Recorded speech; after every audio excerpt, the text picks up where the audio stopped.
네, 마지막 시간이네요. 마지막 시간인데 슬라이드를 봤더니 꽤 많이 남아있는 것 같은데 전개 및 정립 단계, 지난 3교시에는 이제 도입 굉장히 중요합니다. 이걸 가지고 거의 시작 단계인데 성공과 실패가 여기서 판가름이 난다 생각하시면 돼요. 이 5분 동안 아이들의 마음을 뺏지 못하면 아이들은 내 수업을 뺏어간다 라고 생각을 하시면 거의 틀리지 않을 겁니다. 자, 이제 도입이 됐어. 동기유발이 됐어요. 하나님 말씀에 대해서 관심을 배우고 이번 시간에 배우고 싶은 그 아이들한테 정말 배우기 잘했다라는 생각을 듣게 만드는 것이 바로 전개 및 정립 단계입니다. 내용이 이제 충실한 거죠. 가끔 이런 거 있죠. 선전은 굉장히 화려한데 가서 먹어봤더니 별거 없네. 뭐 그런 거 있죠. 동기유발을 굉장히 잘해놨는데 본 내용은 에이 이런 거면 이제 어려워지는 거니까 동기유발은 마치 뭐와 같으냐면 인터넷에서 물건을 구매하실 때 그 사람들이 이제 사고 싶은 마음이 들게끔 홍보해 놓은 거죠. 그러면 전개 및 정립은 뭐에 해당될까요?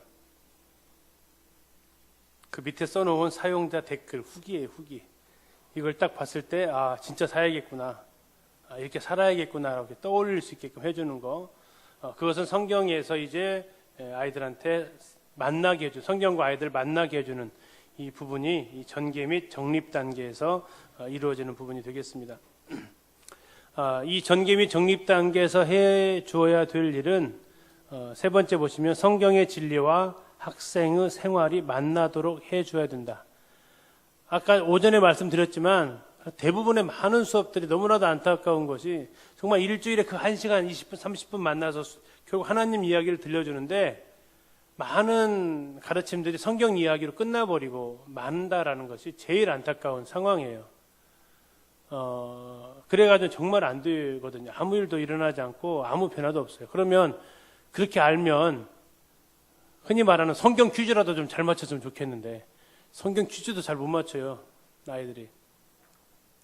어쨌든 이 전개 및 정립 단계에서 하나님의 말씀과 아이들의 삶이 만나도록 해주는 그것을 위해서 우리가 고민을 해야 된다는 얘기입니다. 그렇게 해서 아이들이 때로는 하나님 말씀 속에서 위로를 받고 격려를 받고 사랑을 누리고 하든지 아니면 거기에서 찔림을 받고 도전을 받고 하든지 이런 시간들이 바로 이 전개 및 정립 단계에서 이루어질 수 있는 시간이 되겠습니다.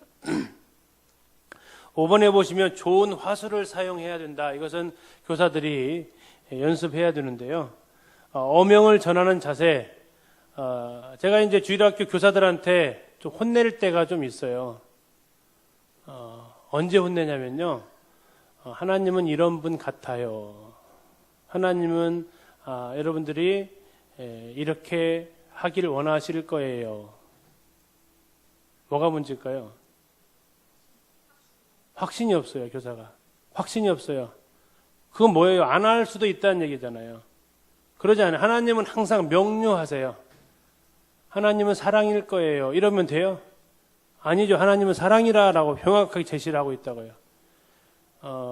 지난번에도 대구 성서에서 아마 했던 본문이기도 하지만, 사도행 27장에서 사도 바울이 분명하게 얘기하는 거예요. 지난밤에 하나님이 나에게 나타나셨다. 우리들의 생명에는 지장이 하나도 없다라고 하셨다. 단호하게 얘기하는 거죠. 하나님 나한테 말씀하셨으니까 아마 안 죽을 거려. 이렇게 얘기하지 않는다는 얘기예요. 그래서 교사가 반드시 하나님 말씀대로 되리라는 확신에 찬 음성이 필요하고 그것은 무엇을 통해서 전달되냐면 교사들의 목소리를 통해서 전달되는 거예요. 확신에 찬. 그리고 들 수 있으면 표준어를 사용하시면 더 좋다라는 거. 지역 사투리가 물론 정감이 있고 구수하곤 하지만 때로 아이들이 표준어를 사용할 수 있도록 해주시면 더 좋겠습니다. 자, 고려되어야 될 사항은 성경을 가르치는 거지 공과를 가르치는 게 아니다. 공과만 있으면 수업 준비 된 게 아니고 반드시 성경이 있어야 된다라는 거고요. 성경은 아이들과 함께 본문을 같이 읽는 방법을 찾아야 된다. 교독이 있고요. 교독은 아이들이 읽고 교사가 있고 교독은 또 어떻게도 읽을 수 있어요? 남학생이 읽고 여학생이 읽고 교독은 2명만 있으면 방법을 얼마든지 바꿔갈 수 있어요. 또 때로는 아이들끼리 차례대로 돌아가면서 한 절씩 읽으라고 할 수도 있고요. 특별히 이때 좀 더 입체적으로 읽으려면 흔히 말하는 그 대사가 나와 있는 본문을 어떻게 읽어야 돼요? 실제로 대사가 말하듯이. 그래야만이 그 상황 속으로 빠져들어갈 수가 있어요. 제가 가끔 시키는 본문이 있어요. 누가복음 7장 본문인데 거기 보면 나인성 과부 사건이 나와요. 아시죠? 나인성 과부 사건이 나오는데 예수님께서 울고 있는 과부를 보고 4글자의 말씀을 하셨어요. 뭐라고 하셨을까요? 울고 있는 과부를 향해서 예수님 4글자를 말씀하셨다고요. 뭐라고 했을까요? 울지 말라 하셨어요. 자, 예수님이 말씀하셨다 생각하시고 내 앞에 과부가 있다 생각하고 자, 하나 둘 셋 하면 울지 말라 한번 해보세요. 하나 둘 셋. 그랬을까요? 자, 그 앞에 단서가 있어요. 그 역할극이면 지문처럼 되어져 있는 게 있어요. 그 여인을 어떻게 하셨다겠어요? 불쌍히 여기셨다겠어요. 불쌍히 여기는 뉘앙스가 별로 안 느껴지거든요. 지금 울지 말라는 그 멘트에. 그러면 그 불쌍히 여기는 마음으로 일대 한 명씩 안 지킬 테니까 다 같이 있을 때 누가 온지 모르니까 일대 한번 해보세요. 불쌍히 여기는 마음으로 울지 말라. 다시 한번 시작. 무시려고 그러시네. 자, 이것이 자체가 쉬워요, 어려워요? 네, 어려워요. 이게 뭐 배우 아무나 오는 거 아니잖아요. 그래서 아이들이 그 심정으로 정말 예수님 대사를 해보라고 하는 거예요. 그러면 한 번, 두 번은 잘 안 해요. 근데 자꾸 교사도 연습을 하고 가셔야 되고, 시범적으로 보여주시기도 하고. 어쨌든 그 장면 속으로 내가 들어가 보려고 하는, 그렇게 해서 본문이 생생하게 아까 말씀드린 대로 그림 한 장으로 그려지든, 짤막한 영상으로 내 머릿속에 재생이 되어져야 된다는 얘기예요. 전개해서 반드시 하셔야 될 내용이 본문이 내 머릿속에 그려져야 돼요. 다음에 이제 수업 전개할 때 필수 사항인데요. 교회학교 교사는 성경에 능숙한 성경 교사여야 한다라는 겁니다. 이건 뭐 아무리 강조해도 지나치지 않습니다. 지난번에 말씀드렸죠. 수학교사의 제 첫 번째 조건이 뭐라고요? 사명감이라고요? 학생들을 사랑하는 건가요? 아니요. 수학 교과에 대한 지식이에요. 그거 안 되면 그 다음부터는 해당 자체가 안 돼요. 왜냐하면 수학 교사를 뽑을 거니까. 우리는 아이들에게 하나님 말씀을 가르치려고 하는데 말씀을 모르면 역시 안 되는 거죠. 그래서 반드시 교사는 성경을 능숙하게 다룰 수 있어야 돼요. 이건 강단에서 말씀 전하는 분들만 해당되는 게 아니라 하나님의 말씀을 다루는 사람은 누구나 예외가 없습니다. 그래서 어떻게 하셔야 되냐면 배우셔야 돼요. 그래서 배우기 전에 뭐부터 하셔야 돼요? 통독하셔야 돼요. 성경 통독부터 하셔야 돼요. 저희 청년들 성경을 좀 많이 읽도록 시키는데 1년에 1독씩 하실 수 있도록 자꾸 시키고요. 저희 전북적인 전북대학교가 있는데 이번에 들어보니까 2학기 동안 신약 2독을 하겠다고 40일 신약 1독 프로그램을 2번 적용하겠다고 자기들끼리 계획을 세웠더라고요. 잘했다 그랬어요. 계속 읽으셔야 돼요. 성경을 우리는 안 읽어서 어려운 거예요. 어전에 말씀드렸잖아요. 성경은 너무 어려운 책인가요? 아니요. 우리가 그만큼 성경을 안 읽고 관심이 없었던 책이기 때문에 어렵게 느껴지는 것뿐이에요. 하나님은 성경을 평범한 사람은 접근하지 못할 책으로 만들지 않으셨어요. 특별한 사제들만 해석할 수 있는 것으로 만들지도 않으셨고요. 하나님은 정말 우리가 성경을 알고 읽기를 원하신다는 얘기예요. 그래서 우리가 성경을 좀 더 통독하시고 다독하시고 정독하시고 이렇게 해야 됩니다. 그리고 고린도전 15장을 통해서 주께 받은 그 말씀으로 전해야 되기 때문에 가르치기 위해서가 아니라 가르침 받기 위해서 우리는 성경 앞에 무릎을 꿇고 해야 됩니다. 가르치기 전에 먼저 배움의 자리에 서야 된다는 거죠. 자, 이때 이제 다양한 방법을 좀 사용하셔야 돼요. 꼭 기억하십시오. 된장찌개 하나만 잘 끓이면 된다가 결코 아니다. 주특기 하나만 있으면 되는 거 결코 아니다. 아이들은 늘 그것만 먹고 살아야라는 법은 없다. 그래서 여러 가지 방법을 활용하시면 돼요. 제일 많이 쓰는 거 지금 하고 있는 거죠. 강의법, 설교법 제일 많이 쓰시잖아요. 오늘날 현대 설교의 3원칙이 있대요. 현대 설교의 3원칙. 의미 있든지 재미있든지 짧든지. 세 개 중에 하나라도 충족시키지 못하면 원성을 듣는다. 여러분 어떠세요? 뭐에 조금 더 감이 더 오세요? 그래서 아이들한테도 마찬가지예요. 아이들한테 설교를 하시고 20분 설교를 하든 40분 설교를 하든 첫째는 중요한 것은 내용은 충실하게 가셔야 되고 의미 있는 거예요. 전개는 재미있게 하셔야 돼요. 예수님이 재미있게 가르치시는데 재미있으려면 쉬워야 돼요. 알아들어야 재미있으니까. 다음에 결론은 짧게 끝나라는 게 아니고 결론은 명료하게 마지막에 한마디만 더 끝으로 하면서 계속 늘을 빼시는 분들이 있죠. 설교할 때. 한 구절만 더 찾아보겠습니다. 한번 이런 식으로 하면서 막 그렇게 끌지 말고 끝날 때는 딱 명료하게 정리하면서 끝내주는 것이 강의법에서는 중요한 것 중에 하나입니다. 두 번째 이제 제일 많이 쓰는 것이 문답법인데요. 질문하고 대답하는 거죠. 질문과 대답하는 방법. 이게 분반 시간에 제일 많이 쓸 수 있는 방법입니다. 이것을 쓴 것으로 제일 유명한 사람이 누구예요? 삼파수를 썼던 소크라테스가 이것을 많이 쓴 사람 중에 하나죠. 자, 이것의 형태는 탁구형이 있습니다. 탁구는 어떻게 하죠? 한 번에 주고 와야죠. 저쪽에서 두 번에 나한테 공이 넘어오면요. 탁구 게임을 할 수가 없겠죠. 무조건 다 때릴 거니까. 탁구는 반드시 한 번만에 와야 돼요. 그래서 교사와 학생이 주고받는 거예요. 물론 아이가 한 명 있을 때는 그럴 수밖에 없겠죠. 근데 아이가 한 3명, 4명 앉아 있어요. 그럴 때도 탁구형으로 하는 것은 좋은 방법은 아니에요. 두 번째, 배구형이 있어요. 배구형. 배구형은 두 가지 방식이 있는데 릴레이식이 있고 나선형식이 있어요. 자, 배구는 어떻게 하죠? 한 번에 오나요? 몇 번까지 허용이 돼요? 3번까지 허용이 돼요. 리시브, 토스, 스파이크까지 허용이 되잖아요. 마찬가지예요. 교사가 질문 하나 하면 아이들이 이렇게 골고루 대답할 수 있도록 릴레이식으로 너는 어떻게 생각해? 너는 어떻게 이렇게 단순한 거죠. 대신 두 번째 나선형식은 뭐냐면 아이들이 자기 것만 말하는 아이들이 있어요. 상대방이 뭔 말하는지 생각을 안 해.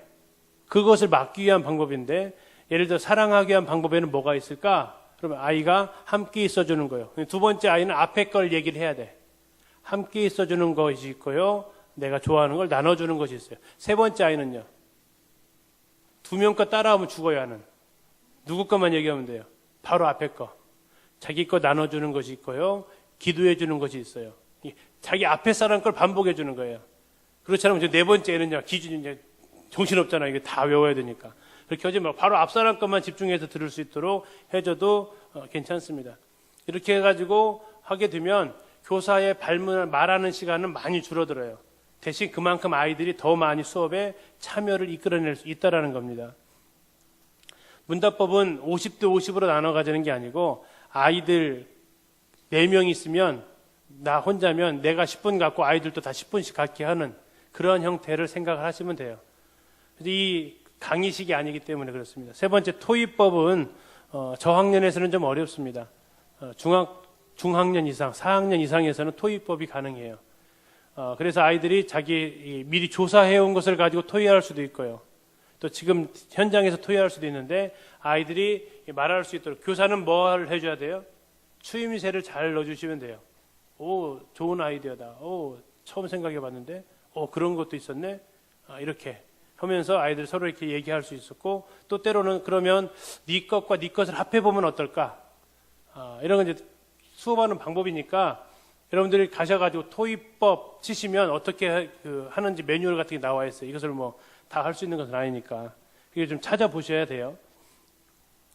일단 이거 말고도 이제 더 방법들은 굉장히 더 많이 있습니다. 뭐 역할극을 하든지요, 아니면은 뭐 드라마를 가지고 아이들이 직접 대사를 리딩을 뭐 하게끔 하든지 방법은 많이 있으니까 좀 찾아보시고 오전에 말씀드린 협동학습이라는 책은 꼭 구입하셔서 보시면 3명, 4명 데리고 활동할 수 있게 참 좋은 아이디어를 제공을 해주고 있습니다.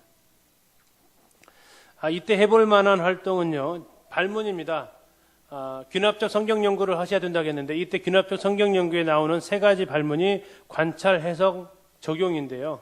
이때 관찰, 해석, 적용 가기 전에 관찰, 해석, 반응이라고 했는데 이 반응이 뭐냐면 성경 본문과 나를 연결해 주는 거예요. 관찰하는 것은 그 육하 원칙에 따라서 그 내용을 살펴보는 거고, 해석한다는 것은 그 의미를 찾아간다면, 반응은 그 본문과 나는 무슨 관계가 있을 것인가를 찾아가는 거. 아까 예수님께서 가르치는 방법이 쉽게 재밌게 반응하도록 이렇게 가르치셨던 것을 우리가 봤는데, 본문과 나를 연결해 주는 과정이 이때 필요합니다. 시청각 교재를 좀 사용을 하시는데, 이 아이들은 어쨌든 영상 세대 아이들이에요. 그래서 줄 수 있으면 영상 자료를 노트북 같은 것을 가지고 계시면 도움이 일단은 많이 됩니다. 없으면 이제 이것을 위해서 기도하시고, 제가 이제 이거 할 때 지난번에 말씀드렸죠. 프로는 뭐가 다르다고요? 장비가 달라요. 프로는 아무거나 안 써요. 프로답게 쓰는 거죠. 아마추어는 막 닥치는 대로 가지고 배드민턴 치잖아요. 그죠? 뭐 배드민턴 칠 때 채 가리세요? 없어서 안 치지. 그러나 프로 선수들은 자기 거 아니면 안 치죠. 다 도구가 달라요. 그걸 통해서 프로인지 아닌지를 알 수 있어요. 준비를 하시는 것이 또 필요한 부분입니다. 그런데 이걸 막 의존하라는 건 아니고요. 이때 단계에서 이제 성경 본문에 대한 발문이 굉장히 중요한데, 아까 했던 관찰에서 반응에 관련된 발문을 좀 모아봤습니다. 관찰한다는 얘기는 뭐냐면 탐정이 된다라는 거죠. 탐정이 하는 일은 현장에서 증거를 둘 만한 단서를 찾는 거죠. 결국 우리는 하나님 본문을 가지고, 우리가 예를 들어서 요한복음 2장에 나와 있는 그 물로 포도주 만드는 그 기적을 가지고 본문을 가르친다고 할 때 육하 원칙을 넣어가지고 하는 거죠. 그리고 나서 거기에 끝나는 게 아니라 어떤 단어를 또 더 찾아볼 수도 있고요. 또 이 관찰한다는 얘기는 답이 본문 안에 있는 걸 찾아내는 거예요. 이거 누가 보더라도 정답이 있는 걸 찾아내는 것이 관찰 질문에 가깝습니다. 다음에 한 번에 한 가지만 물어보는 게 좋다라는 거예요. 질문을 여러 개를 만들더라도 한 번에 여러 가지가 아니라 한 번에 하나씩 묻는. 자, 우리가 아까 목표를 가지고 선한 사마리아인을 비유를 들었으니까 그걸 가지고 예를 한번 들어볼게요. 자, 강도 만난 유대인을 본 사람은 누구인가요? 몇 명이 봤어요? 몇 명이 봤어요? 3명. 누구누구죠? 유대인 강도 만난 사람이고요. 제사장, 레위인, 사마리아인. 3명을 만났다. 이건 성경 본문에 찾을 수 있잖아요. 찾을 수 있는 걸 물어보라는 얘기예요. 사마리아인이 한 일은 무엇인가요? 뭘 부었어요? 상처에 포도주와 기름을 부었고, 그 다음에 나귀를 태워서 여관에 데려갔고, 그 비용을 지불해줬고, 더 추가 비용도 지불해줬고, 그 후에까지도 감당하다 해줬다. 이런 것들을 이제 찾아낼 수 있는 걸 가지고 물어보라는 거죠. 본문 안에서. 대신 이것을 가지고 그 전에 중요한 거 목표가 잡았어요, 아까. 그러면 그 목표를 가지고 조금 더 거기에 질문을 더 만들 수 있어요. 그 목표에 해당되는 걸 가지고. 또 하나, 아이가 예를 사마리아인이 한 일에 대해서 이때 탁구식으로 대답하면 한 사람이 대답하지만 이거 릴레이식으로 한 가지만 말해봅시다 해서 한 명씩 시키면 돼요. 그건 방법이에요.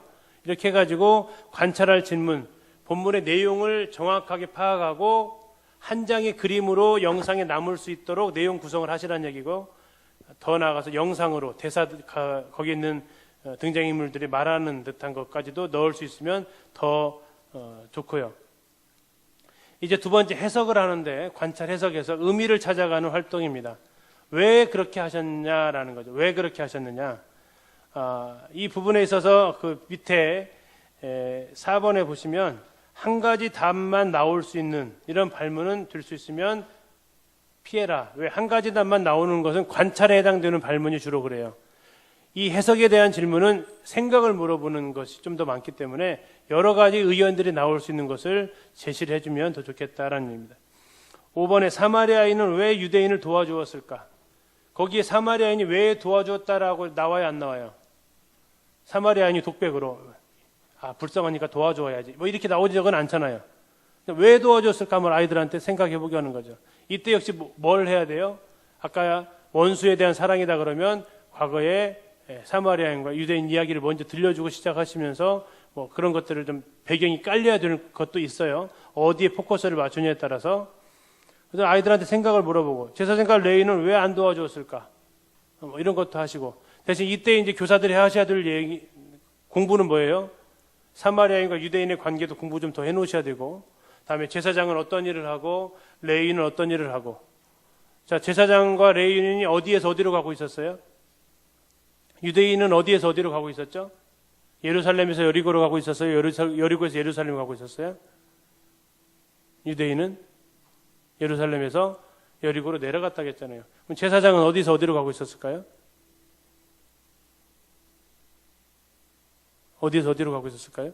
방향이 나와야 안 나와요? 잘 모르겠죠? 왜? 거기 우리가 주의 깊게 안 봤으니까. 만약 여리고에서 예루살렘으로 가고 있었으면 뭐하러 가고 있었을까요? 이 사람들은? 여리고에 제사장들 마을이 있었다고 하거든요. 다시 말하면 예루살렘 올라가고 있었으면 출근하고 있는 거고, 내려가고 있었으면 퇴근하는 거겠죠. 레위인도 마찬가지고. 자, 그런 가운데에서 그러면 생각해 볼 수 있는 건 여러 가지 질문을 던져보는 거예요. 해석해서. 이렇게 이제 왜 그랬을까? 왜 도와줬을까? 왜 안 도와줬을까? 왜 이렇게 했을 때 어떤 어려움이 따를까? 뭐 이런 것들을 자꾸 질문을 던져보는 활동이 이제 전개에 해당이 됩니다. 자, 이걸 통해서 그럼 뭘 하려고 했냐면 이 세 번째, 결국 하려고 하는 것은 이 세 번째 정립 단계에 해당되는 반응 질문을 하고 싶은 거예요. 내가 느낀 점, 너라면 어떻게 하겠니? 하는 거예요. 두 번째 보시면 본문이 준 교훈이 뭐냐? 그리고 본문을 통해서 내 삶에서 연결시킬 그 고리는 뭐냐? 그럼 너라면 어떻게 했을 것 같냐? 아니, 지금 이 순간에 너는 어떻게 하겠냐라는, 내가 이 속에 있었다면 나는 어떤 결정을 내릴 것인가에 대한, 여기에 대해서 묻는 거죠. 질문을 보시면 이 이야기를 통해 받은 교훈이 뭐냐? 사마리아인을 보고 느낀 점이 뭐냐? 너는 이걸 통해서 어떻게 했으면 좋겠냐? 어떻게 할 것 같냐? 이런 것들을 언급을 하면서 성경과 나를 만나게 해주는 작업. 이것은 아까 여러 차례 예를 드렸습니다. 물론 포도주를 만드는 거든, 또 다니엘과 새 친구의 그런 장면이든, 그 인물이 했던 모습, 그리고 나는 어떻게, 예수님이 하셨던, 사람들이 인자를 누구로 하느냐, 이것은 무슨 질문이에요? 관찰이에요, 해석이에요, 반응이에요?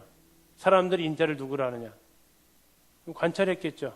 예수님 한 가지 더 물어봤을 거예요. 왜 사람들이 나를 그렇게 판단하더냐 했으면 해석 질문일 거예요. 그 다음에 예수님께서 세 번째 그 다음에 물어보셨던 것이 너희는 나를 누구로 아느냐. 이건 무슨 질문이에요? 반응 질문이라고요. 여기까지는 가셔야 된다고요. 아이들 수업하실 때. 이걸 설교로 풀어낼 때도 여기까지에 대한 질문을 하면서 생각하게끔 물론 가야 되지만, 특히 문답식으로 수업하실 때는 이 반응 질문까지는 반드시 가셔야 돼요. 근데 안타까운 것은 반응 질문까지 주로 교사들이 이렇게 하는 수업을 이렇게 직간접적으로 들어보면 주로 어디서 끝나냐면요. 어디까지 가든가요? 내가 한번 생각해 보세요. 내가 관찰까지 가요? 아니면 해석까지는 가요? 그 이상은 잘 안 가더라고요. 모르겠습니다. 대구 지역은 모르겠는데 하여튼 저희 교회 상황을 보면 그 이상까지 잘 안 가요. 90% 이상이 관찰 질문에서 끝나요. 이걸 어떻게 할 수 있어요? 복수 게임에 주로 이것이 나오거든요. 그러니까 이거에 많이 할애를 하고 있어요. 중요한 건 그러나 그거 가지고는 아무런 일도 일어나지 않는다는 거예요. 지식을 한두 개는 쌓았을지 몰라도. 근데 그 본문을 가지고 왜 그랬을까 고민하게끔까지는 적어도 가는 수업이 좀 더 있으면 좋겠고, 아니 근데 거기서 멈추지도 말고 더 나아가서 그럼 나라면 어떻게 했을까까지 가면 굉장히 좋은 수업을 하셨다. 그래서 적어도 내가 앞으로의 수업은 본문에 대해서 정확하게 알게 하고 왜 그랬을까 고민하게 하고, 그럼 나라면 어떻게 할까, 여기까지 갈 수 있는 수업, 이것을 우리가 고민하고 준비해 가면 좋겠다 싶습니다. 다시 정리를 하면 도입 단계에서 제일 중요한 것은 동기 유발, 호기심 유발하는 거다라고 말씀드렸고요. 전개 및 정립에서 해 주셔야 될 것은 전개 단계에서는 성경 본문의 스토리가 그림 한 장, 짧은 동영상 하나로 내 머릿속에서 구현이 될 수 있도록 내용을 완벽하게 소화하셔야 된다고 말씀드렸고, 세 번째 정립 단계에서는 그 성경이 내 삶과 연결되어지는, 성경 속의 인물은 이렇게 했는데 나는 어떻게 했을까를 반드시 물어봐서 어떻게 할까에 대한 고민하게 하고 그 행동을, 계획을 세우는 데까지 더 나아갈 수 있으면 좋겠다. 그래서 성경과 아이들의 삶이 만나게 해주는 것이 전개 및 정립이다. 근데 전개는 예수님이 질문하셨던 걸로 보면 무슨 질문이라고요? 사람들이 인자를 누구라 하느냐가 전계에 해당되는 질문이라면, 정립은요, 너는 나를 누구라 하느냐라고 예수님이 우리에게 물으셨던 것처럼 우리도 아이들한테 그 질문을 해줄 수 있어야 된다. 그래서 전계를 한마디로 말하면 사람들이 인자를 누구라 하느냐, 본문에서는 어떻게 말하고 있느냐, 이걸 찾아내는 거고, 정립 단계에서는 나라면 어떻게 해야 될까? 예수님이 나한테 묻는 거죠. 너라면 어떻게 할래? 너라면 뭐라고 하겠니? 너라면 어떻게 하겠니? 여기에 대해서 촉구하게 하는 것이 정립이다. 도입은 뭐예요? 그러면 그런 상황을 들어가기 전에 내가 이 상황 가운데 들어갈 수 있는 준비시키는 작업이 동기유발이고, 자, 이제 종결 단계인데, 이건 이제 과제 제시인데요. 과제 제시라는 얘기는 구체적으로 그러면 네가 뭘 해봐라, 적용한다라는 얘기입니다. 적용. 근데 사실 이 반응까지만 가면 거의 적용은 쉽게 가요. 내 삶하고 성경 본문 연결시켜주면 그러면 내가 뭘 해야 될지는 아이들이 굉장히 잘 알고 있어요. 어쩌면 그것은 교사가 뭐 해라 안 해도 괜찮아요. 그럼 나 이거를 해볼 수 있겠네. 방향만 잡아주면 뭐 3학년 이상에서는 이게 쉽게 갈 수 있는 부분입니다. 자, 적용인데요. 그 삶을 변화시키는 성경 연구라는 책에서 하워드 핸드릭스가 이렇게 적용을 설명하고 있습니다. 그때, 그곳, 그 문화, 그 상황.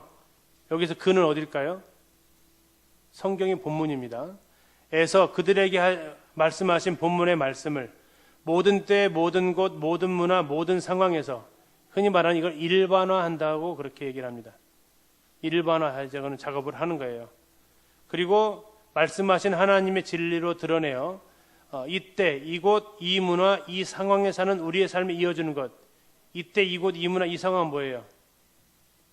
구체화해 주는 거죠. 내 현실화해 주는 거예요. 특수화시켜 주는 거예요. 나에게 맞는 적합한 그 상황 가운데로 들어가게 해주는 것이다.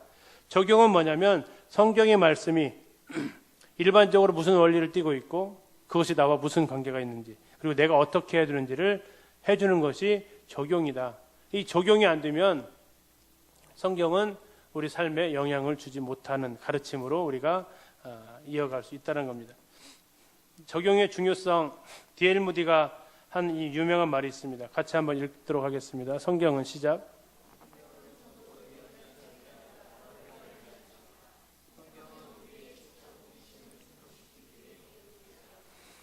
자, 이건 뭐 영어로 읽으면 좀 더 감이 좀 더 오더라고요. 정보가 인포메이션이죠. 변화는요, 트랜스포메이션입니다. 그 어감을 우리식으로 이제 그 살린 부분 같아요, 우리가. 성경은 인포메이션이 아니다, 트랜스포메이션이다. 뭘 하나를 알고 깨닫고 이게 아니라 그 삶이 변화되기 위한 거다. 우리가 오전에도 살펴봤습니다. 가르쳐 지키게 하라. 근데 대부분의 분반 수업이 안타깝게도 다윈밥이 꽃밭들이는 성경 이야기까지는 참 잘 들려줬어요. 근데 뭐예요? 아이들하고 삶하고 만나게 못 해줘요. 만나지 않으니까 억지로 적용을 이끌어내요, 이제. 그러다 보니까 아이들은 그것이 숙제가 돼버려요. 결국 숙제는 일회성이에요. 한 번 하고 어차피 우리는 다음 주제를 배울 거예요. 뭐 안에 가도 혼내지는 않을 거고. 그렇게 매주 학습이 이루어지는, 흔히 일반적인 얘기 악순환이 되죠. 적용이 실패하는 이유는 삶의 원리는 많이 말하는데 방법은 말해주지 않기 때문이다. 그래서 우리가 해줘야 될 것은 방법에 대해서 방향 잡아주는 거. 또 하나, 저는 두 번째가 더 큰 문제라고 생각하는데 매 시간마다 한 가지씩 삶에 적용하도록 가르쳐주고 점검해주지 않기 때문이다. 자, 내일은 전도하는 거야 하고 그 다음 전도는 언제쯤이나 얘기해요? 2주간 숙제 검사하시는 분 계세요, 혹시? 너 지난 시간에 전도하는 거 배웠는데 오늘도 전도했어? 그렇게 하시는 분이 거의 안 계시죠. 지난주에 하도록 한 것은 검사를 주로 하죠, 확인은. 근데 지지난주 것은 확인 안 하죠. 그러니까 전부 다 아이들이 일회성이 돼버려요, 일회성. 한순간 하면 끝나는 거예요. 삶으로 이어지지 않더라 이거죠.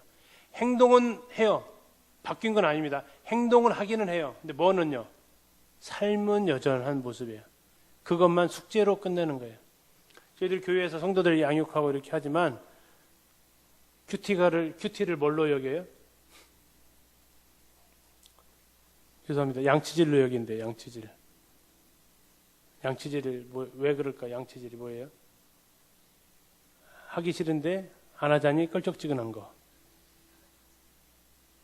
하고 나면 그래도 하길 잘했다 싶은 거. 근데 그게 아니잖아요. 예. 그걸 하나님이 원하시지도 않고요.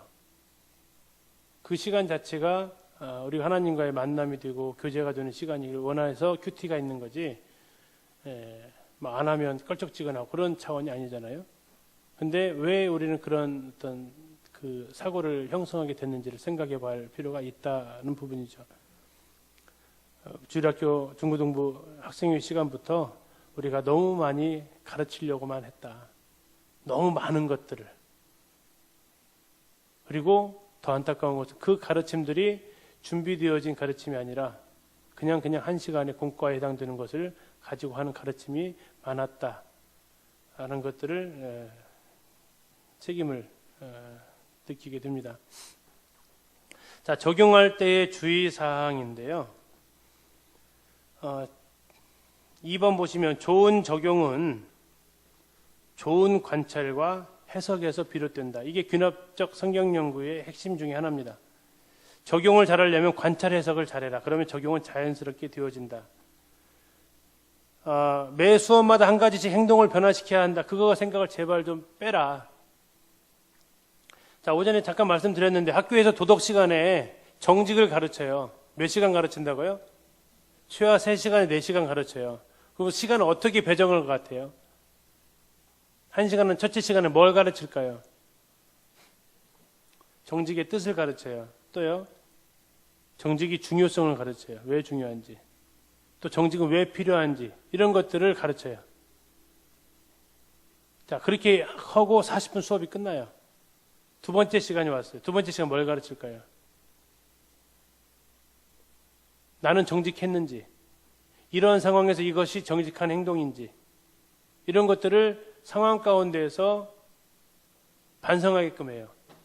세 번째 시간에 그렇게 하면서 나를 돌아보고 이렇게 상황 속에서 이 하나의 구체적인 상황 가운데서 이야기 속에서 찾아내는 것을 해요. 세 번째 시간은 내가 어떻게 하면 정직할 수 있을지 상황을 제시를 해요. 실제로 들어가기 전에 상황, 예를 들어서 엄마가 문제지를 사라고 돈을 줬는데 친구가 아이스크림 사 먹자고 해요. 근데 문제지를 사러 봤더니 문제지가 8,000원이야. 그러면 2,000원을 가지고 어떻게 해야 돼? 어떻게 해야 돼? 갖다 줘야 돼. 근데 나는 뭐 하고 싶어요? 사 먹고 싶어. 이때 이제 어떻게 해야 돼? 엄마한테 사실대로 말하면 시끄러운 소리 말고 돈 가져와 할 것 같아. 그러니까 2,000원을 어떻게 하면 엄마가 야 어쩔 수 없었구나 이렇게 생각하게 한들까. 뭐 그런 어떤 이야기를 구성을 해가지고 아이들이 이제 고민하게끔 해요. 행동은 그렇게 갈등에서부터 나오니까. 그렇게 해서 이제 실제적으로 그러면 이럴 가운데 어떻게 하면 정직하게 할 수 있을까 하면서 뭐 이렇게 대안을 제시하고 이것을 요즘 4시간까지 4교시까지 늘려놨어요. 그래서 이제 이걸 바탕으로 좀 더 구체적으로 내가 주로 정직하지 않을 때는 언제였고 언제 나이가 그러면 이때는 내가 어떻게 해야 정직할 수 있는지. 일반 세상 교육에서도 하나의 주제를 가르칠 때 4시간 정도를 가르치는데 우리는 전도라는 그 놀라운 주제를 40분 만에 다 가르쳐서 심지어는 숙제로 전도지까지 나눠주게끔 하는 여기까지 과업 달성을 해야 돼요. 굉장히 난이도 깊은 스킬이거든요. 근데 문제는 그렇게 하다 보니까 제대로 하나도 못하고 있는 일이 벌어진다. 다음에 4번에 보시면 고학년은 제시해 주기보다는 아이들한테 어떻게 해야 될까 물어보면 4학년 이상이면 아이들이 알고 있어요. 4학년 이상 정도면 전도 이렇게 해보자라고 얘기 안 해줘도 자 우리가 어떻게 해야 될 것 같아? 전도해야 될 것 같아. 이 얘기만 아이들한테 진술을 받아내면 그 뒤부터 그럼 어떻게 전도하면 좋을까? 이렇게 나올 수 있어요. 중요한 것은 어디까지 해줘야 되냐면 반응까지는 교사가 이끌어줄 필요가 있다 반드시. 그리고 나서 이게 정말 되어 있으면 형제들아 우리가 어찌할꼬라는 그 음성을 들을 수 있으면 그 다음은 아이들한테 어찌할꼬 네가 한번 잘 생각해봐라. 물론 베드로처럼 제시해 줄 수 있어요. 회개해라 이렇게. 그러나 때로 아이들한테 물어봐서 어떻게 했으면 좋겠냐 이렇게 되물을 수도 있습니다. 적용의 오류, 그냥 사랑해라 이렇게만 하는 거, 이것은 이제 굉장히 하나마나한 소리입니다. 물론 중요한 얘기지만 하나마나한 소리예요. 그래서 예수님도 그렇게 사랑하라 하지 않으셨어요. 너희가 서로 사랑해라 이렇게 하지 않으셨죠? 뭐라고 했어요? 내가 너 사랑한 것 같이 너희도 서로 사랑해라 라고 했어요. 예수님은 막막하게 하지 않으셨어요. 어떻게 기준을 제시해 주셨다고요. 우리도 마찬가지예요. 어떻게 사랑해야 될지를 가르쳐 주는 거예요. 두 번째, 예를 들어 이렇게 하는 거예요. 선교지 이야기를 들려주고 이 선교지 가운데서 우리가 그들을 어떻게 사랑할 수 있을까 해가지고 저희는 예전에 이제 달란트 시장하기 전에 헌금부터 했어요, 아이들한테. 그래서 이 너희들이 모은 헌금은 이 교회에 지원해주겠다. 그래서 저희들이 이제 단기 선교 갔을 때 그 모아진 금액을 가지고 와서 선교사님 드렸더니 그걸 가지고 달란트 시장을 하셨다고. 우리는 달란트 헌금만 드렸는데 거기서는 그것으로 달란트 시장을 개최하고 남는 돈이 됐다고. 이렇게 해서 이제 무엇이든지 아이들한테 구체적으로 해볼 수 있도록 해주는 것이 좋다. 본문의 글자적인 적용, 제가 한국일보에서 예전에 봤던 신문 기사인데요. 제7일 안식교에서 이 마태복음 14장 22절 무슨 말씀이냐면 예수님 베드로가 나도 만일 예수시면 저로 무리를 오라 하소서. 했더니 예수님이 와라 그랬거든요. 그러니까 베드로가 무리를 걸었잖아요. 이걸 가지고 제7일 안식교에서 이것을 거기 그 교사가 호수 한가운데서 이걸 써먹었어요. 그래가지고 그 아이들이 전부 죽은 사건이 해외 토픽으로 나왔어요. 제가 스크랩까지 해뒀었는데 뭐 했어요? 글자적 적용을 했죠. 근데 예수님 오라고 한 적이 없잖아요. 문제는 거기에 있었죠. 어쨌든 이런 식으로 막 적용하는 뻔한 적용, 이런 것들이 이제 오류입니다. 자, 그러면 어떻게 적용하느냐? 네 가지가 있는데, 학생의 발달 단계에 맞는 사랑을 하라, 이웃을 사랑해라 그러면 고등학생의 범위하고 초등학교 1, 2, 3학년의 범위가 다르다는 얘기예요. 그 아이들의 발달 단계에 맞아야 된다. 다음에 쉬운 것부터 할 수 있어야 된다. 다음에 느낌으로 와닿을 수 있도록, 감각으로 느낄 수 있도록 해줘야 되고, 아이들에게 선택권을 주면 좋다. 이따 좀 예시를 좀 드리겠습니다. 바른 적용을 위해서는 하나님 말씀에 대한 정확한 관찰과 해석이 전제되어져야 되고요. 아이들에 대해서 잘 아셔야 되고, 그리고 하나님한테 우리가 먼저 물어야 한다는 겁니다. 그랬을 때 어떻게 할 수 있는지 적용 단계 5가지가 있는데, 자, 가르친다라는 것은 내가 무엇을 가르쳤느냐가 중요한 게 아니라 학생들이 무엇을 배웠느냐가 중요하다고 말씀드렸어요. 그래서 아이들의 삶에 어떠한 변화가 필요한가, 그리고 그것을 어떻게 실천할 수 있고 그 결과를 내가 확인할 수 있느냐, 이걸 알아볼 수 있는데, 적용 질문의 적용의 4단계, 알아라. 뭘 알아야 될까요? 알아라.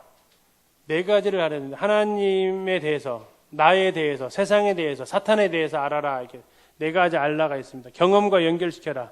그리고 묵상하고 실천해라. 이제 이 단계 활동으로 좀 말씀을 드릴게요. 오늘 배웠어요. 기도에 대해서 배웠어요. 그러면 아이들한테 활동할 수 있는 거리를 주는 거죠. 이 내용은 아까 오전에 끝날 때 잠깐 말씀드렸던 것처럼 한 주에 하나가 아니고 제 개인적인 계획은 3개월간은 정말 이론적으로 제대로 배우고 3개월간은 이런 다양한 활동들을 하나씩 해보는 게 제일 좋은 방법이라고 개인적으로 생각을 해요. 말씀을 듣고 살아볼 기회를 주어야 되지 않을까. 그래서 이제 예를 들어서 한 주간 동안 할 일을 계획해보자. 전도한다. 그러면 아이들한테 전도다, 기도다 하면, 자, 기도다 그러면 월요일은 누구를 위해서 기도할지, 화요일은 누구를 위해서 기도할지, 그 자리에서 기도 제목 써보라고 하는 거예요. 그 자리에서. 써와라고 하면 썼나 안 썼나 모르잖아요. 기회 시간 주고, 자, 우리가 기도할 거 되었는데 우리가 누구를 위해서 기도할까? 종이 하나 만들어서 월요일 날 기도할 거 많이 쓰라고 하면 어려우니까 한 가지, 화요일 날 기도할 거 한 가지, 수요일 날 기도할 거 한 가지, 그 젤로 위에다가는 언제 기도할래, 어디서 기도할래, 장소 시간 정하고 밑에다가 내용 정하고, 이렇게 해서 한 주간 동안 할 일을 주는 거예요. 전도에 대해서 해볼 만한 활동을 준다는 얘기, 이렇게 하는 거예요. 예를 들어서 월요일 날 전도할 사람을 위해서 기도하기, 누구를 위해서 전도할지, 화요일 날 그 대상을 정해가지고 그 친구와 이야기 한번 해보기. 수요일 날 그 친구에게 그 친구와 함께 분식점에 가보기. 목요일 날 그 친구에게 교회 전도지 줘보기. 금요일 날 그 친구 집으로 초청해보기. 이런 식으로 단계적으로 해가지고 주간의 활동들을 점검해 보는 거죠. 토요일 날 선생님과 같이 만나기. 이렇게 해서 아이들이 주간에 무엇을 할지에 대해서 계획해 보도록 그 자리에서 숙제를 내면 안 되니까 이렇게 해주시고, 또 함께 노래를 부르는데 노래 가사를 바꿔보는 것이 있습니다. 노래 가사 바꾸기 많이 해보셨죠? 이렇게 해서 할 수도 있고요. 또는 그 주제와 어울리는 노래가 있으면 이 주제를 가지고 부를 수도 있습니다. 다음에 모두 돌아가면서 기도하기. 기도 제목을 내놓고 쭉 돌아가면서 같이 기도할 수도 있고요. 서로를 위해서. 다음에 배운 내용과 관련된 일기를 쓰기. 이것은 이제 내가 직접 실천했을 때 뭐가 어려웠고 뭐가 재밌었고 뭐가 유익이 있었는지를 써보는 거죠. 요즘 일기도 거의 안 쓰거든요. 학교에서도 인권 때문에 개인 사생활 침해다라고 해서 일기를 검사를 못하게 하고 있어요. 그러면서 그 교육감들은 얘기합니다. 우리는 일기 쓰지 말라고 한 적은 없다. 근데 뭐 하지 말아라고요? 검사하지 말라겠다. 근데 그것은 교육을 진짜 모르시는 거죠. 검사 안 하는데 누가 써요? 일기 안 쓰시잖아요. 그렇죠? 검사 안 하니까 안 쓰거든요. 아이들한테 검사 안 할 테니까 일기 써라. 누가 써요 그걸? 근데 어쨌든 아이들이 이렇게 쓰는 것들이 많이 없어졌어요. 그래서 아이들한테 한번 써보라고 하는 거예요. 전도를 친구로 초청했을 때 친구가 한 번에 오지 않았다. 뭐 이런 것들을 해서 쭉 소감을 써보고 발표해보고, 그래서 그 다음 한 시간은 그 발표한 내용으로만 듣고 서로 또 중보기도 해주고, 이렇게 한 시간에 그냥 모든 것을 다 해보려고 하는 것을 좀 욕심을 버렸으면 좋겠다. 이게 만약에 교사가 좀 열의가 있으면 우리 반 공과는 예를 들어서 신약이 한 4개월짜리다 그러면 4개월짜리 1년 가르쳐도 괜찮잖아요. 이 과를 갖다 나는 3번을 해야 되겠다 하면 3번 해도 괜찮고, 우리가 뭐 진도 빼가지고 임용고시 뭐 수능 볼 것도 아니고, 그래서 그것을 좀 더 체계적으로 자세하게 가르칠 주제가 있으면 그렇게 가고, 또 공과로 못하는 것도 아니에요. 어떤 공과는 그냥 성경에 대한 스토리 탄탄하게 알려주고 그 의미를 정확하게 짚어줘도 괜찮아요. 적용이라고 해서 반드시 행동으로 어떤 이끌어내는 게 아니고, 적용은 정확하게 알게 하는 것도 적용이에요. 그리고 정말 내가 그 상황 속으로 느껴보는 것도 적용이고요. 본문으로 만나주게 하면 되거든요. 근데 이걸 가지고 어떤 행동을 자꾸 하라고 하는 게 적용이 아니다. 그래서 우리 교사님들이 한번 해보셨으면 좋겠는 것이 바로 그러한 부분들이에요. 내가 본문을 가지고 한 관을 꼭 한 주에 끝내려고 하지 않으셨으면 좋겠다. 이 주제를 보니까 한 주에 도저히 우리 반 아이들 소화가 안 된다 그러면 3주, 4주로 늘리면 잘리나요? 아니잖아요. 그죠? 그러면 그렇게 그냥 내 스스로 한번 해보시라는 얘기죠. 그렇게 해보면 굉장히 가르치는 데 대해서 스킬이 늘어나요. 근데 막 우리는 투철한 사명감이 있죠. 이 진도를 끝내야 된다라는. 그 사명감을 좀 놓으시고 이 말씀을 아이들의 삶과 만나주게 해야 된다라는 그 사명감으로 좀 바꾸시면 좋겠다. 제발 공과에 얽매이시지 않으셨으면 좋겠다. 우리는 공과 가르치는 사람이 아니라 성경을 가르치는 사람이고, 성경과 아이들의 삶을 만나게 해주는 것이 우리가 제일 중요한 몫이다. 선한 사마리아인 가르치면 한 주로 끝내지 마시고 이것은 한 3, 4주 해도 괜찮겠는데, 그럼 그렇게 가보시라고요. 그리고 한 주는 정말 성경 이야기 제대로 들려주시고, 그 다음 주에는 과제를 내셔서 이 과제를 한 것을 가지고 한번 나눠보시고, 그 다음에는 우리 공통의 우리 반만의 공동 함께 모여서 할 수 있는 사랑 실천한 것을 한번 시도해 보시고, 그렇게 하나의 주제를 가지고 좀 더 이렇게 풍성하게 하시면 그 힘이 쌓이면 충분히 공과를 재구성할 수 있는 힘이 생길 수 있다. 다시 말씀드립니다. 제발 공과 진도 빼는데 목매지 마시고, 그거 다 끝냈다고 상 주는 것도 아닌데, 그거 뭐 일제고사 보는 것도 아니고, 오히려 공과 자주 사달라고 안 하니까 칭찬받을 거요. 제발 좀 얽매이지 마시고 이렇게 하셨으면 좋겠다. 다음에 엽서나 이메일, 전화 등으로 학습한 내용, 실천한 여부를 주고받는 것도 좋은 방법 중에 하나입니다. 자, 발문을 하는데, 적용 발문인데, 무엇을 하겠는가 이거예요. 무엇을 하겠는가. 선한 사마리아인의 그 이야기를 듣고 너라면 어떻게 하겠니까 갔어요. 이 본문에서 너는 어떻게 하겠냐 여기까지 가는 건데, 이때 중요한 것은 아이들이 상황이 다 처해 있는 상황이 다르기 때문에 똑같은 일률적인 우리 뭐 다 해라가 아니라 아이들 상황 너마다 각자의 적용이 달라질 수 있다라는 겁니다. 그래서 학교에서 내 도움이 필요한 이웃이 누군지를 한번 생각해 보는 거죠. 그리고 그를 위해서 내가 할 수 있는 일이 뭘까? 뭐 이걸 가지고 뭐 수업했을 때 실제로 이제 그 아이 중에 하나가 다리를 이렇게 깁스를 한 아이가 있어요. 그 아이를 위해서 뭐 해줄래 했더니 가방 들어주겠대요. 근데 가방만 들어주면 네가 착한 아이로 끝난다? 반드시 뭐를 해야 돼요? 그거 들어주면서 대화를 해라. 무슨 대화를? 전도할 수 있는 대화를 해라. 라고 교사가 뭔만 해주는 거예요? 터치만 해주시면 돼요. 그렇지, 그거 안 해주면요, 아이는 가방 열심히 들어주고 좋은 친구로 기억은 남을 거예요. 결국 전도는 안 할 거고. 그래서 예수님하고 만나게 해줘야 되는데 자기하고만 만나고 끝나는 그 만남이 된다고요. 그래서 교사가 그런 부분에만 터치만 해주시면 돼요. 근데 그 자리에서 아이들한테 혹시 니네 반에 목발 지분에 있어? 그래서 없어? 있으면 좋았을 텐데. 뭐 이렇게 넘어가지 마시고 아이들한테 물어봐서 도움이 필요한 애가 누군지, 밥 혼자 먹는 아이가 있을 수도 있고 또 어디가 아픈 아이가 있을 수도 있고, 그렇게 해서 아이들한테 그렇게 할 수 있도록 하는데, 마지막에서 아이들하고 예수님하고 이렇게까지 연결시켜주는 것까지 이렇게 교사가 방향을 잡아주시면 좋다. 그리고 이것을 하고 한번 잘 생각해 보세요. 이걸 했어요. 아이들이 그 다음 주 와가지고 이걸 했으면 얼마나 하고 싶은 얘기가 많겠어요. 그죠? 근데 우리는 그 이야기 들을 시간이 있어요, 없어요? 없어요. 다음 과 진도 나가야 되는데. 그럼 아이들 어떻게 하겠어요? 그 다음 과제를. 그렇게 하겠어요? 안 하겠지? 물론 진도에 철저한 사명이 있으면 주중에 만나서 하시면 괜찮아요.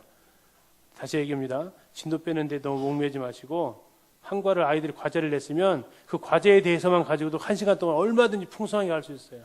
너 정말 힘들었겠다. 와, 멋지다. 이렇게 하면서 하실 수 있다고요.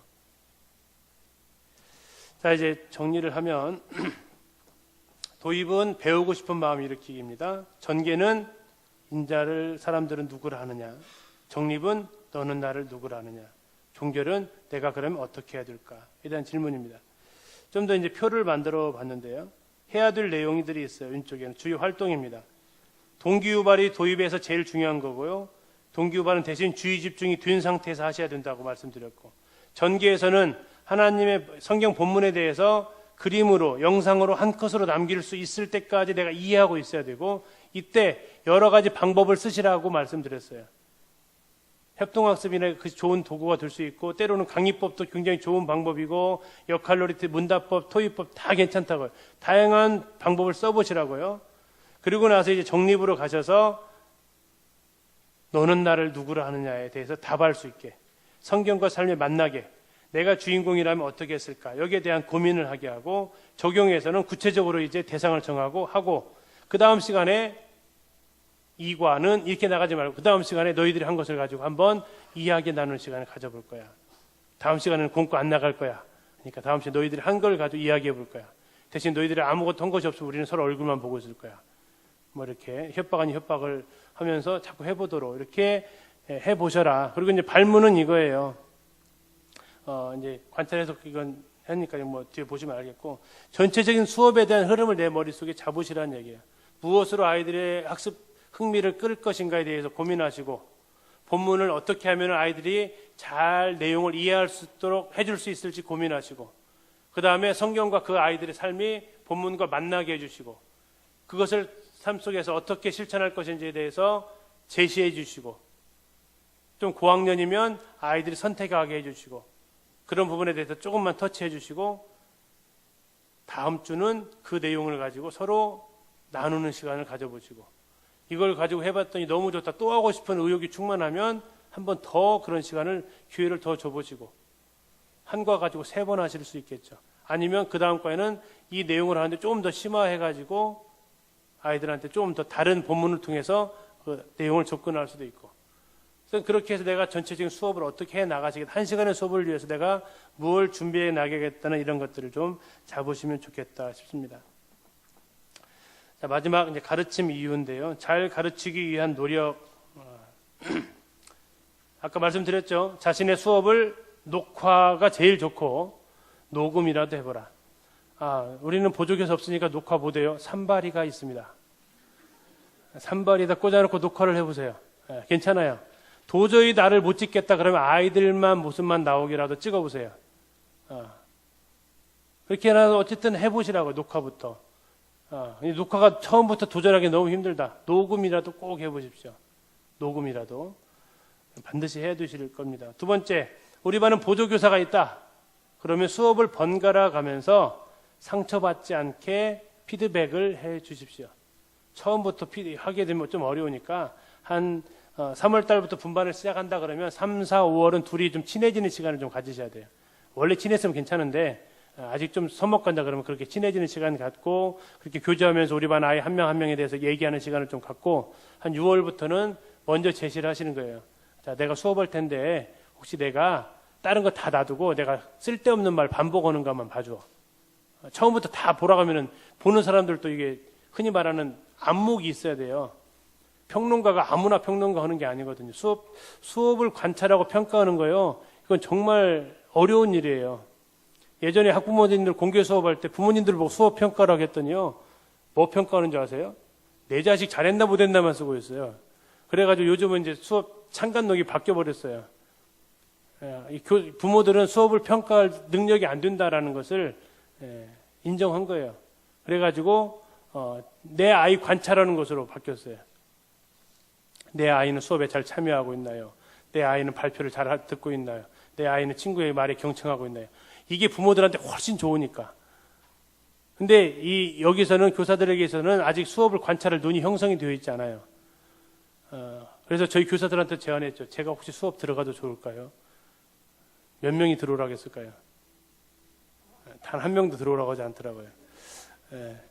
그래서 제가 이제 알았습니다. 캠코더만 갖다 놓겠습니다. 그래서 캠코더만 딱 갖다 놨어요. 그렇게 녹화를 해줬어요. 어쨌든 동료 교사한테 수업에 대해서 수업 봐줘 이렇게 하시면 못 봐준다고요. 어려워서요. 그러니까 하나씩 짊어 주세요. 내가 아이들 골고루 시켰는가 이것만 좀 봐줘. 이렇게 하다 보면 수업을 보는 안목이 커져요. 돌아가면서. 그래서 그 다음에는 하나 더 요구하고 이렇게 해서 서로 수업에 대해서 반성할 수 있는 시간을 가지시면 좋다. 세 번째, 좀 어려우시겠지만 신청자가 별로 없을 줄 알지만 먼지든 교사에게 수업 한번 봐주세요. 하실까 모르겠다. 하시면 좋은데 하시면 정말 좋아요. 그분은 도와주려고 하는 거지 지적질 하려고 하는 거 아니니까 도와주려고 조언해 줄 수 있어요. 쉽지 않으실 거예요. 근데 그 마음은 알아요. 저도 학교에서 공개 수업 해보니까 이게 쉬운 것이 아니라는 건 알아요. 근데 해보시면 굉장히 도움 받아요. 네 번째, 전체 말씀 후에 교사들과 의견을 나누기. 그래서 지금 핸드북 젤로 뒤쪽에 보면 교회에서 쓸 수 있도록 그 양식을 드렸어요. 보셨나요? 하나는 내 스스로 평가할 수 있는 평가표를 드렸고요. 또 하나는 전체 말씀하고 있을 때 써주는 그 분석표를 드렸어요. 그래서 그거 써가지고 그냥 주시면 돼요. 좀 더 리얼하게 쓰고 싶으면 쓴 사람 이름을 안 밝히면 되고요. 저희는 이제 이거 할 때 교사들한테 그 모든 항목을 다 하라고는 안 시켰어요.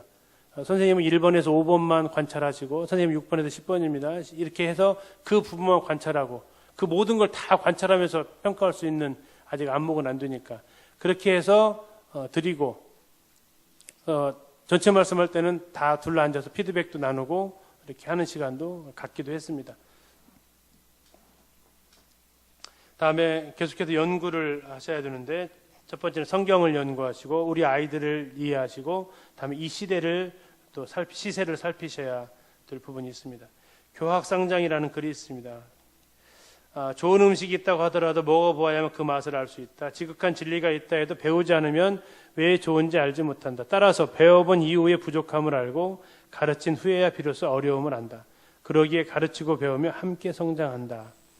배워본 이후의 부족함을 안다. 동의하시나요?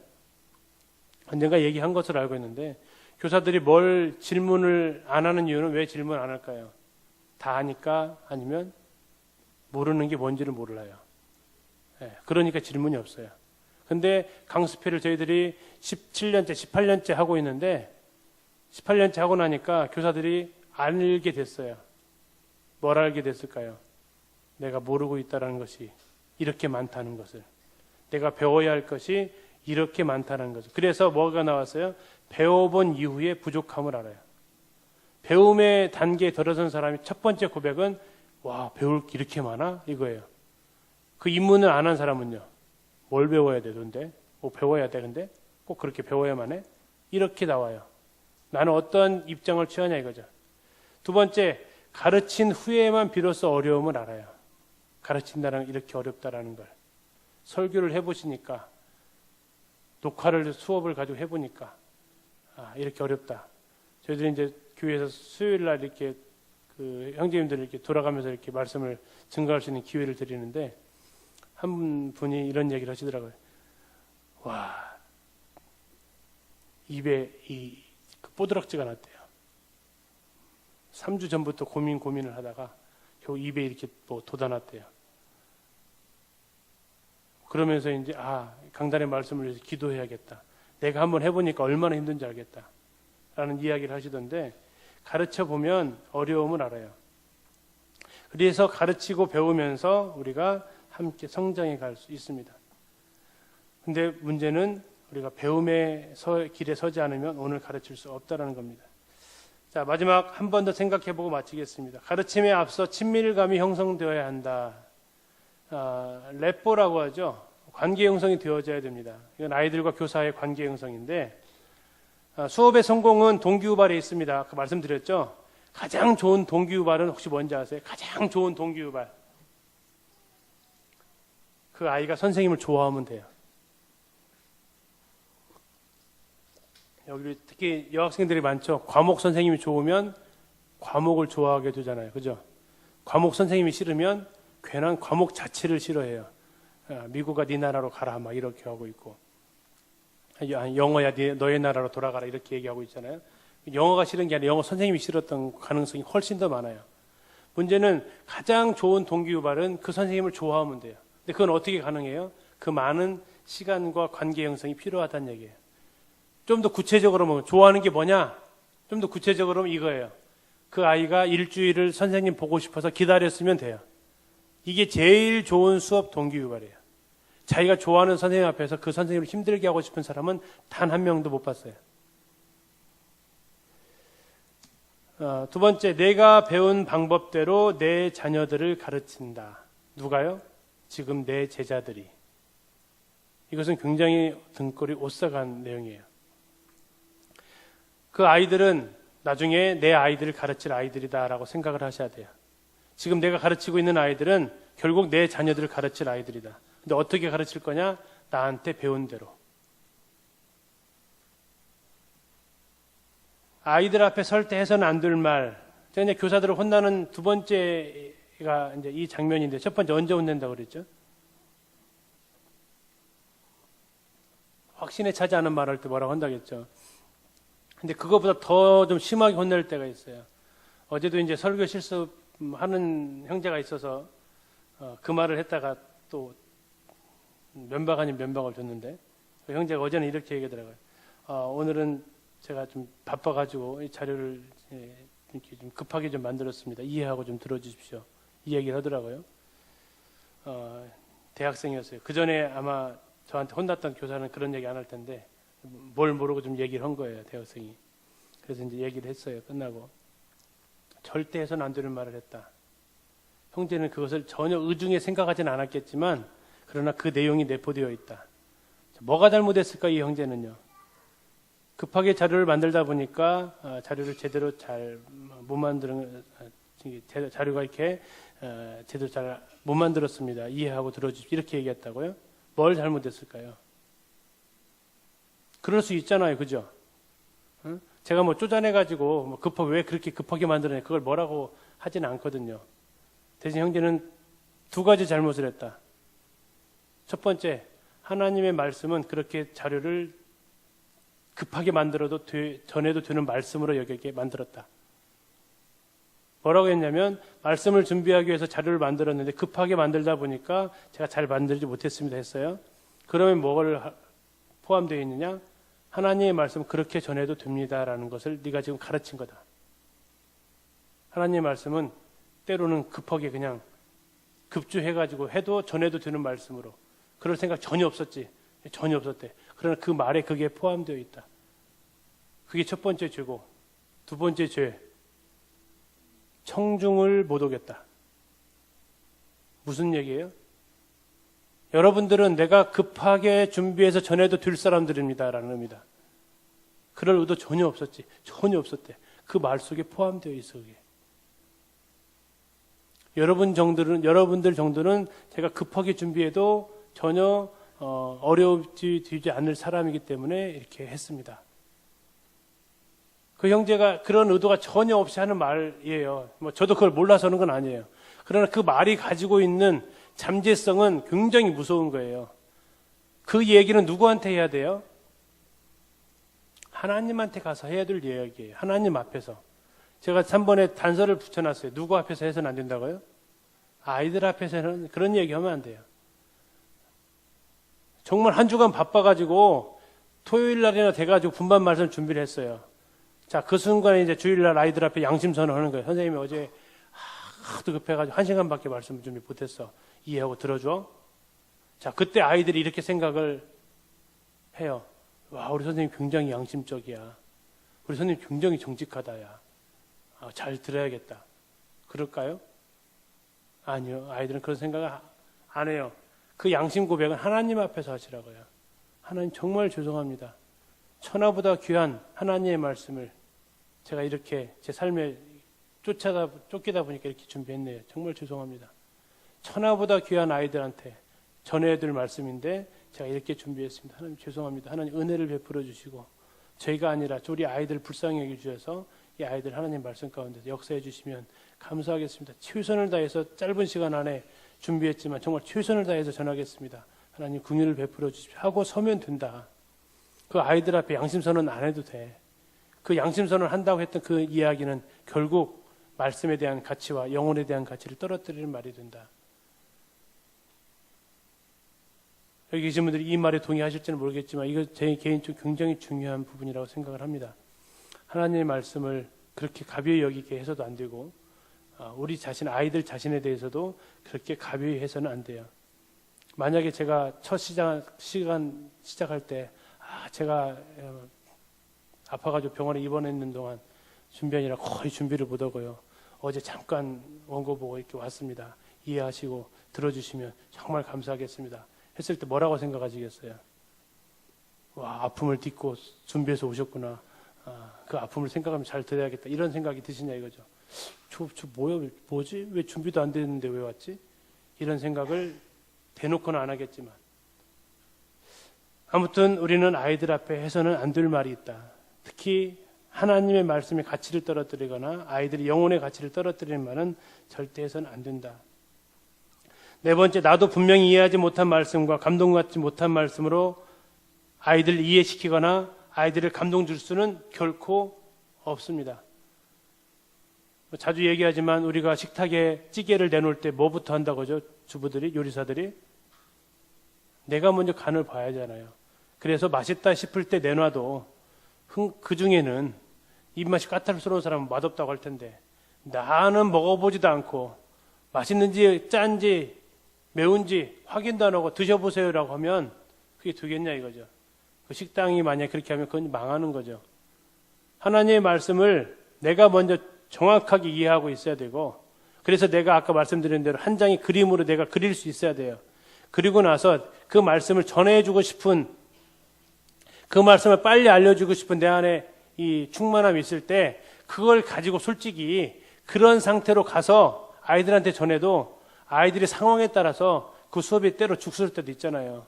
근데 내가 준비되어지지 않고 내가 이해되지 않고 내가 감동받지 않았는데 그 아이들이 그런 감동을 받고 이해하고 그런 일은 거의 없어요.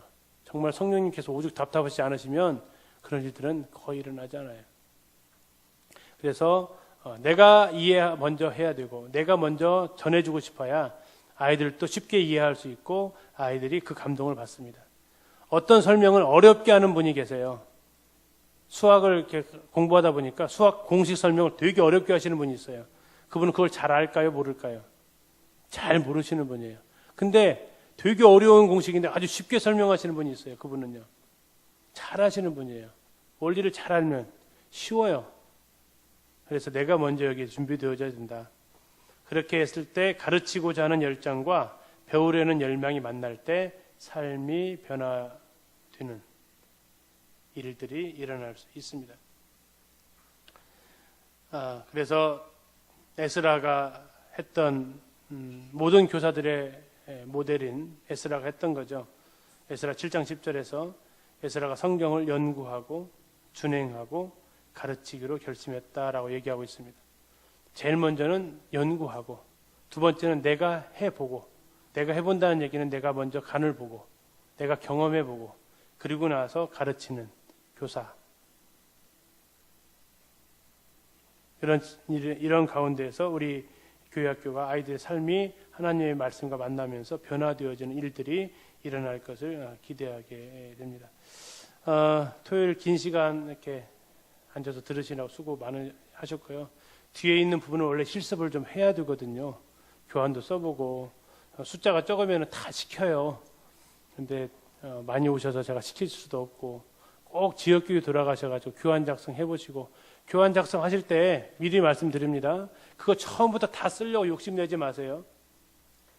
저희 교회에서 교환 작성할 때 제일 먼저 뭐였냐면 근 6개월간을 학습 목표 쓰는 것만 가지고 계속 훈련했어요. 이 본문 가지고 학습 목표 쓰는 것만 가지고 한 6개월 했어요.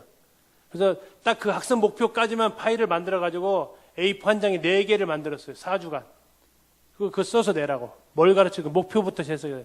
그 다음에 이제 동기유발 하시는 거예요. 그 다음에 이제 그 질문 만들기, 관찰 질문 만들기 하시고, 단계적으로 이렇게 해 나가시면 해 나갈 수 있어요. 처음부터 이 흰종이 주고 채워라 그러면 아마 중간에 거의 다 포기하실 거예요. 제일 먼저 포기하시는 분은 아마 인도하시는 분이 제일 먼저 포기하실 거예요. 검사해주고 확인해주는 게 보통 일이 아니거든요. 그렇게 하지 마시고 첫 단계부터 단계적으로 실습을 해 나가시라고요. 정 교회 안에 도와주실 분이 안 계시면 저한테 이렇게 연락 주시면 제가라도 도와드릴 수 있습니다. 그렇게 해서 하나하나씩 우리가 배워나갈 때 우리 내 수업이 1년, 2년 달라요. 교환을 받아보면 이 성경 그 교사들한테 교환을 딱 받아보면 그 교사의 영적인 역량을 볼 수 있어요. 글자만 보이는 게 아니라 그 교사의 영적인 상태가 보여요. 교환에는.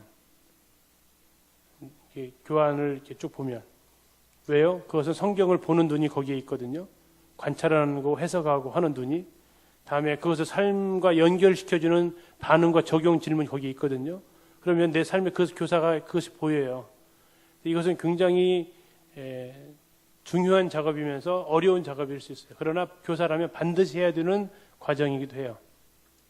단계를 밟아가시면서 해보시고, 그래야 이 힘들게 배우신 4시간의 세미나가 조금이나마 해보셔야 이게 이런 얘기구나 아실 수 있지. 그렇지 않으면 그냥 4시간 하고 끝났다라 이게밖에 안 될 겁니다.